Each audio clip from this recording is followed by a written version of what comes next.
नमस्कार। आप सभी का हमारी ऑनलाइन क्लास में बहुत बहुत स्वागत है, हार्दिक अभिनंदन है। हम सब कारक का अध्ययन कर रहे थे और चतुर्थी विभक्ति संप्रदान कारक का हम अध्ययन कर रहे थे। इस चतुर्थी विभक्ति संप्रदान कारक में हम अगला सूत्र पढ़ते हैं आज। देखिए, कारक प्रकरण चल रहा था और इसमें संप्रदान कारक चतुर्थी विभक्ति, यह संप्रदान कारक और विभक्ति हो जाएगी चतुर्थी विभक्ति। विभक्ति कौन सी? चतुर्थी। इसका हम अध्ययन कर रहे थे। इसका अगला सूत्र है। इसके हमने अब तक 3 सूत्रों का अध्ययन किया है। आज अगला सूत्र देखते हैं। देखिए, सूत्र है इसका नमः स्वस्ति। सूत्र है नमः स्वस्ति स्वधा अलम वषड। नमः स्वस्ति स्वधा अलम और वषड योगाच।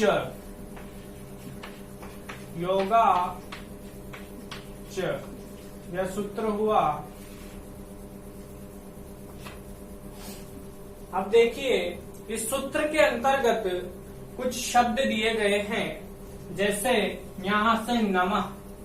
अब इस सूत्र का अर्थ देखते हैं। नमः, नमः शब्द का अर्थ होता है नमस्कार। नमः नमस्कार। यहां से स्वस्ति, स्वस्ति का अर्थ होता है कल्याण। नमः नमस्कार स्वस्ति, इसका अर्थ हुआ कल्याण। कल्याण। अब स्वधा, नमः स्वस्ति स्वधा। अब स्वधा को देखते हैं। यह जो स्वधा शब्द है, यह पितरों के लिए प्रयोग किया जाता है। स्वधा शब्द पितरों के लिए प्रयोग किया जाता है, तो यह पितरों के लिए प्रयोग किया जाता है। नमः स्वस्ति स्वधा और अलम। अलम शब्द, अलम का अर्थ होता है, यहाँ पर अलम का अर्थ पर्याप्त लिया गया है, तो अलम का अर्थ होगा पर्याप्त। अलम का अर्थ हो जाएगा पर्याप्त। इसके बाद वषड। यह जो वषड शब्द है, यह शब्द इंद्र के लिए प्रयोग किया जाता है। तो वषड का अर्थ देखिए, वषड इंद्र, इंद्र के लिए, इंद्र के लिए प्रयोग किया जाता है। प्रयोग किया जाता है। अब देखिए, एक बार और देखते हैं। नमः का अर्थ होता है नमस्कार। स्वस्ति का अर्थ होता है कल्याण। नमः स्वस्ति और स्वधा, स्वधा का अर्थ होता है, स्वधा शब्द पितरों के लिए प्रयोग किया जाता है। अलम, यहाँ पर पर्याप्त अर्थ है, पर्याप्त अर्थ में अलम का प्रयोग किया जा रहा है। और नमः स्वस्ति स्वधा अलम वषड, वषड शब्द जो है इंद्र के लिए, इंद्र के लिए प्रयोग किया जाता है। अब देखिए, यह सूत्र कहता है कि नमः स्वस्ति स्वधा अलम और वषड। जब कितने शब्द हुए? यह 5 शब्द हुए, है ना। नमः, स्वस्ति, स्वधा, अलम और वषट। जब इन शब्दों का प्रयोग होता है तो चतुर्थी विभक्ति का प्रयोग होता है। इन सभी शब्दों के योग में चतुर्थी विभक्ति होती है। तो इन सभी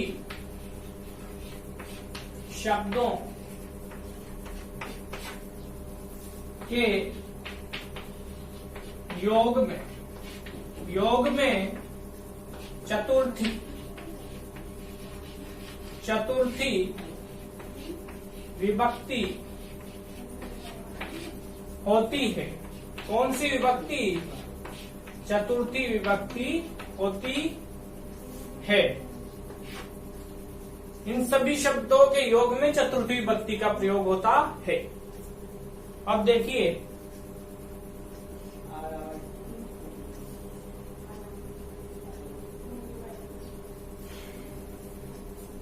यहां पर एक शब्द छूट गया है स्वस्ति के बाद, नमः, स्वस्ति, स्वाहा।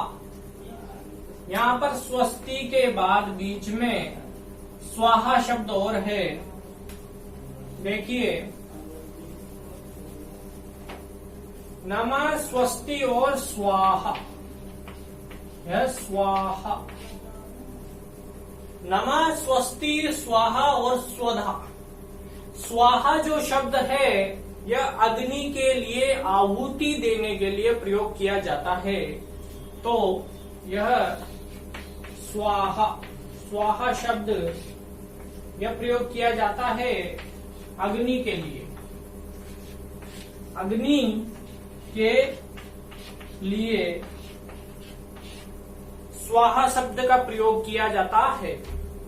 अब इस परिभाषा को उदाहरणों के माध्यम से समझेंगे। देखिए, पहला शब्द है नमः। इसका उदाहरण देखिए, जैसे उदाहरण हुआ श्री गणेशाय नमः। श्री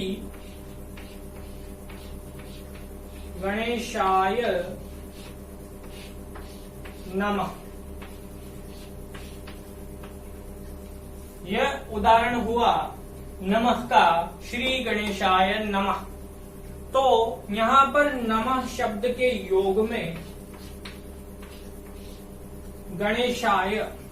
गणेशाय जो शब्द है इसमें चतुर्थी विभक्ति का प्रयोग हुआ है। तो यह हो गई चतुर्थी विभक्ति। नमः के योग में गणेश शब्द में चतुर्थी विभक्ति का प्रयोग हुआ और वाक्य बना श्री गणेशाय नमः। गणेश जी को नमस्कार हो। अब अगला उदाहरण देखते हैं। देखिए, दूसरा उदाहरण स्वस्ति।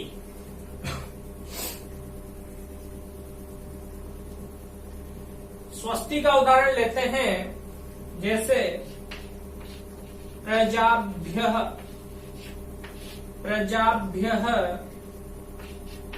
स्वस्ति।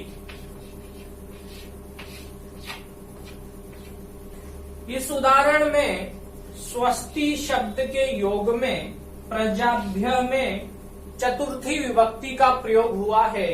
तो स्वस्ति शब्द के योग में प्रजाभ्य में चतुर्थी विभक्ति, यह चतुर्थी विभक्ति का प्रयोग हुआ प्रजाभ्य में। अब आप यहां तक एक स्क्रीनशॉट ले लें, उसके बाद आगे बढ़ेंगे।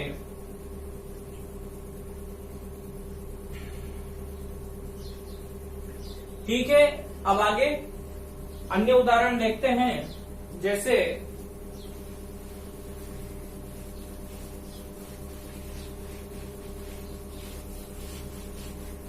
अगला उदाहरण स्वाहा। नमः, स्वस्ति, स्वाहा। अगला उदाहरण हुआ स्वाहा का, और इसका उदाहरण होगा अगन्ये स्वाहा। अगन्ये स्वाहा। अब इस उदाहरण में स्वाहा शब्द के योग में अग्नि शब्द में चतुर्थी विभक्ति का प्रयोग हुआ है। स्वाहा शब्द के योग में अग्नि शब्द में चतुर्थी विभक्ति, कौन सी विभक्ति? चतुर्थी विभक्ति का प्रयोग हुआ है। अब अगला उदाहरण, नमः स्वस्ति स्वाहा और स्वधा। जैसे स्वधा का उदाहरण, पितृभ्यः पितृभ्यः स्वधा। पितर, पितरों के लिए स्वधा शब्द का प्रयोग किया जाता है और स्वधा शब्द के योग में पितृभ्य में चतुर्थी विभक्ति का प्रयोग हुआ, तो स्वधा का हुआ योग, स्वधा शब्द के योग में पितृभ्य में चतुर्थी विभक्ति का प्रयोग हुआ। यह उदाहरण हुआ, इन्हें आप लिख लें। उसके बाद और आगे के उदाहरण देखते हैं। नमः स्वस्ति स्वाहा स्वधा, और उसके बाद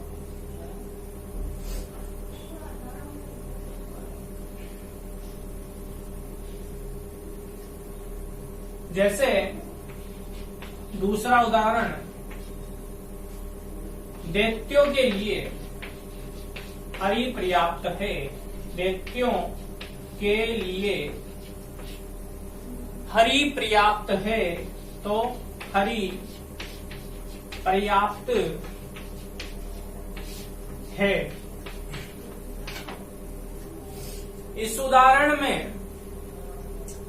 हरि, दैत्यों के लिए हरि पर्याप्त है, तो पर्याप्त जो अर्थ है यह अलम शब्द का अर्थ होता है। अलम का अर्थ होता है पर्याप्त, और अलम शब्द के योग में दैत्य, दैत्य में चतुर्थी विभक्ति का प्रयोग होगा। ठीक है, तो हरि, यह तो बन गया हरिह, और यह पर्याप्त अलम,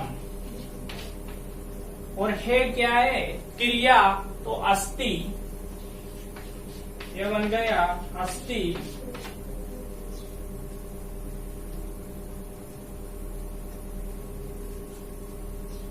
यह बन जाएगा दैत्येभ्यः, दैत्येभ्यः।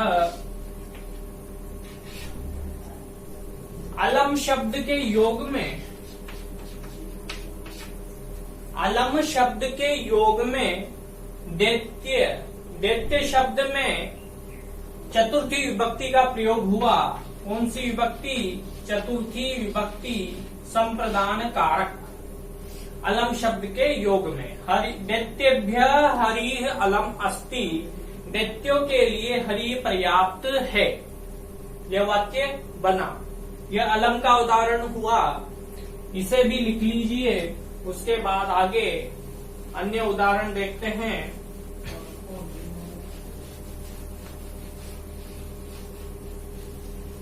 अगला उदाहरण, जैसे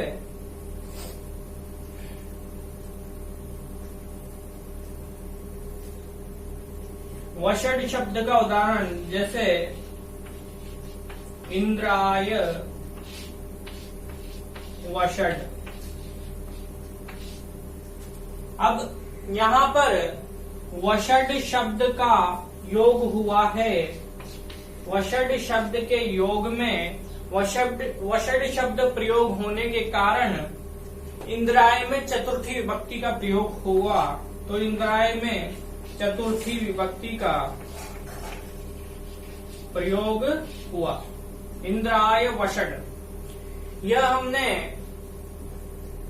नमः स्वस्ति स्वाहा स्वधा अलम और वषड, इन सभी शब्दों के उदाहरण देखे। जब इन सभी शब्दों का प्रयोग होता है तो इन सभी शब्दों के योग में चतुर्थी विभक्ति का प्रयोग किया जाता है। यह उदाहरण स्पष्ट हुआ। अब अगला, अब हम अगले कारक की ओर बढ़ते हैं। यह चतुर्थी विभक्ति संप्रदान कारक का अंतिम सूत्र था। अब अगला कारक और अगली विभक्ति, तो देखिए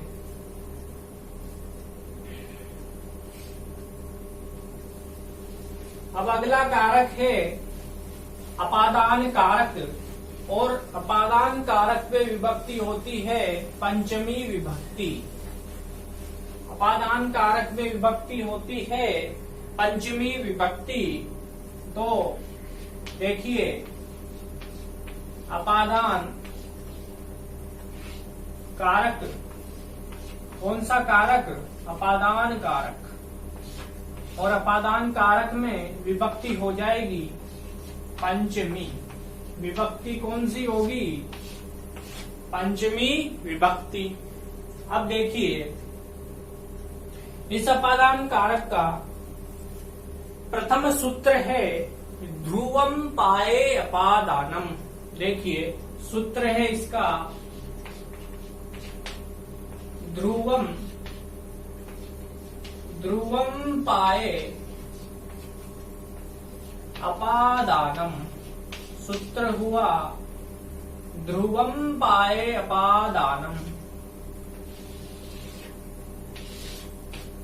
यह सूत्र हुआ ध्रुवम पाए अपादानम। अब यह सूत्र क्या कहता है? इस सूत्र का अर्थ देखते हैं।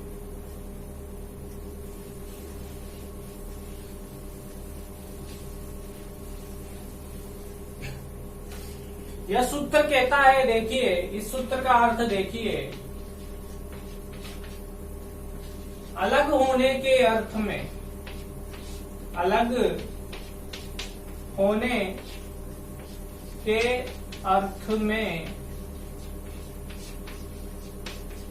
में ध्रुव कारक की, ध्रुव कारक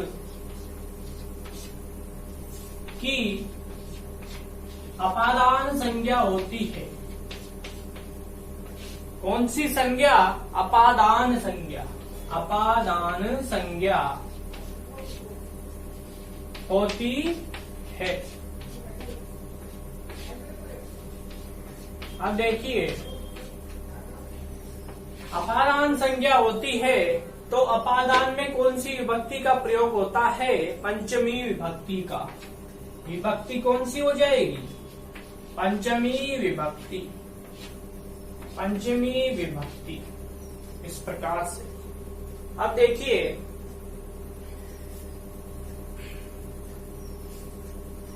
यहाँ पर ध्रुव कारक की बात की जा रही है। अलग होने के अर्थ में अपादान कारक होता है, ध्रुव कारक की अपादान संज्ञा होती है। तो अब यह ध्रुव कारक क्या है इसके बारे में जानते हैं। तो यह ध्रुव कारक, ध्रुव कारक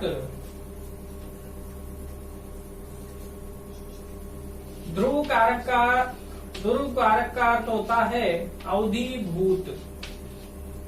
अवधिभूत। अब अवधिभूत को क्या कहते हैं? निश्चित या स्थिर।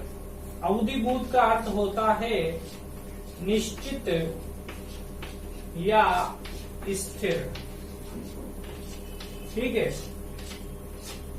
जो निश्चित हो या स्थिर हो उसे अवधिभूत कहा जाता है।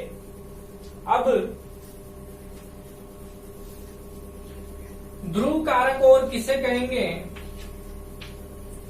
जिससे कोई अलग हो वह ध्रुव कारक कहलाता है। जिससे कोई अलग हो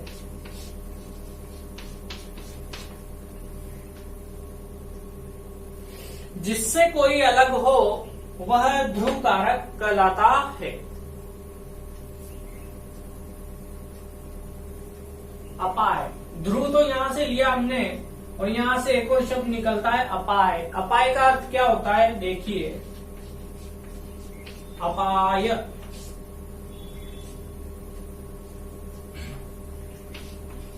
अपाय का अर्थ होता है विश्लेष।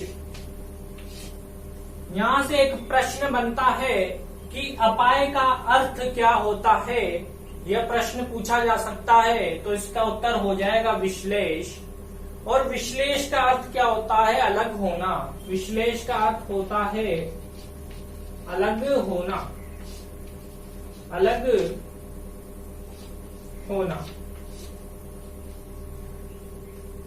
विश्लेष का अर्थ हुआ अलग होना। यहां तक लिख लें, उसके बाद आगे बढ़ेंगे। अब देखिए आगे,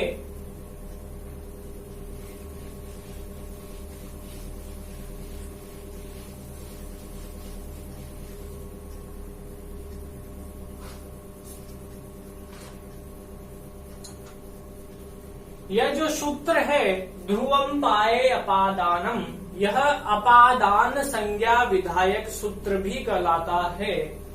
तो यह जो सूत्र है यह अपादान संज्ञा, अपादान संज्ञा विधायक सूत्र, विधायक सूत्र भी कहलाता है। ध्रुवम पाए अपादानम सूत्र कौन सा सूत्र होता है? या ध्रुवम पाए अपादानम सूत्र से यह सूत्र क्या कार्य करता है? तो यह अपादान संज्ञा करता है। यह अपादान संज्ञा विधायक सूत्र कहलाता है। ऐसा ही एक और सूत्र आता है अपादाने पंचमी। जैसे अपादाने पंचमी, यह सूत्र, यह पंचमी विभक्ति, पंचमी विभक्ति पंचमी विभक्ति विधायक सूत्र है। पंचमी विभक्ति विधायक सूत्र है।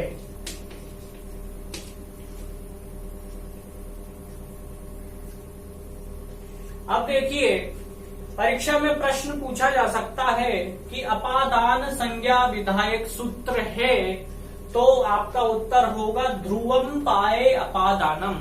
यह अपादान संज्ञा विधायक सूत्र है। और यदि प्रश्न हो कि पंचमी विभक्ति विधायक सूत्र है, तो फिर अपादाने पंचमी, यह उत्तर होगा। तो इन दोनों का अंतर हमें ध्यान रखना है। अब देखिए कुछ उदाहरण के माध्यम से समझेंगे।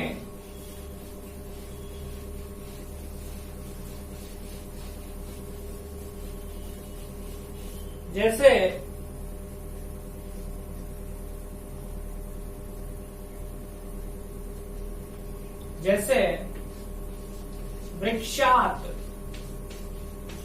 वृक्षात पत्रम पतति, यह उदाहरण हुआ इस सूत्र का। वृक्षात पत्रम पतति, वृक्ष से पत्ता गिरता है। तो यहां पर वृक्ष से पत्ता गिरता है, तो हमने बताया था कि ध्रुव कारक की अपादान संज्ञा होती है। तो यहां पर ध्रुव कारक वृक्ष है। ध्रुव कारक क्या है? वृक्ष।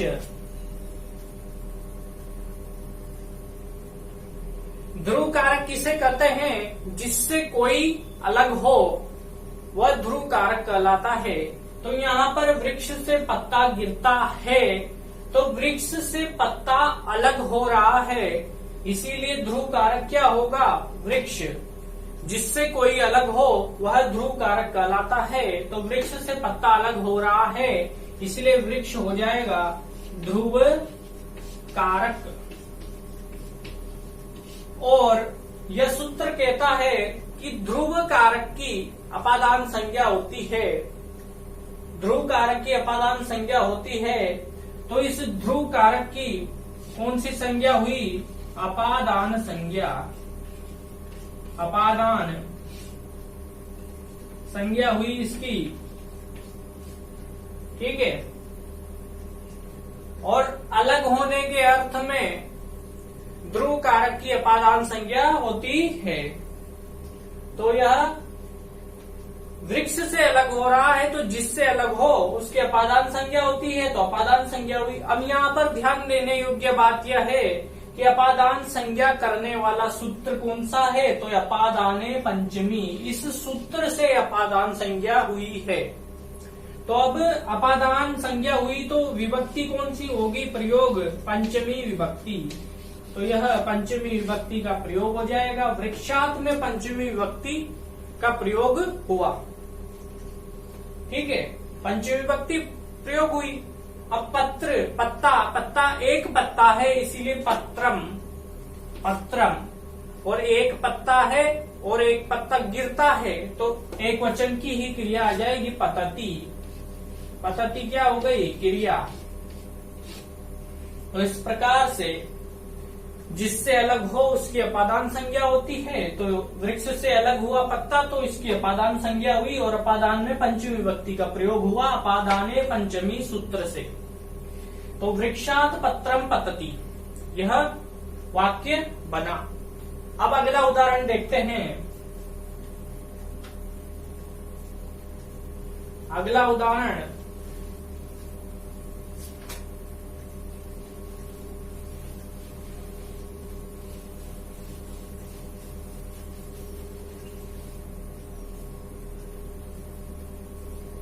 जैसे बालक गांव से आता है, बालक गांव से आता है। अब देखिए, बालक, बालक क्या है? कर्ता। तो यह बालकः। आता है क्रिया है, तो क्रिया का रूप हो जाएगा आगच्छति, आगच्छति। अर्थ क्या हुआ? बालकः आगच्छति, बालक आता है।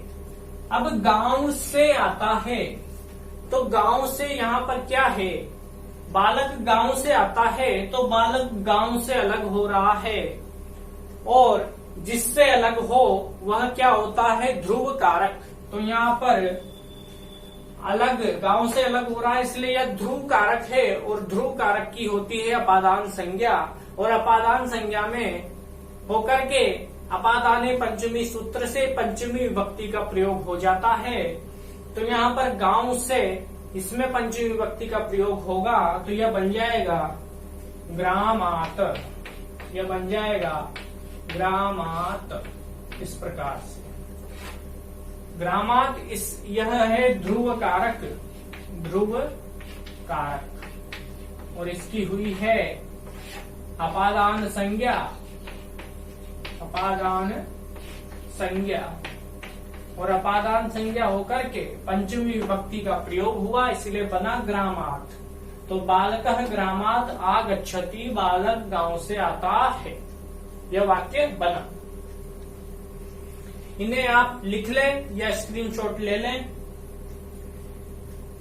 ये पंचमी विभक्ति अपादान कारक का प्रथम सूत्र पूरा हुआ। अब अगला सूत्र हम अगली कक्षा में पढ़ेंगे। नमस्कार।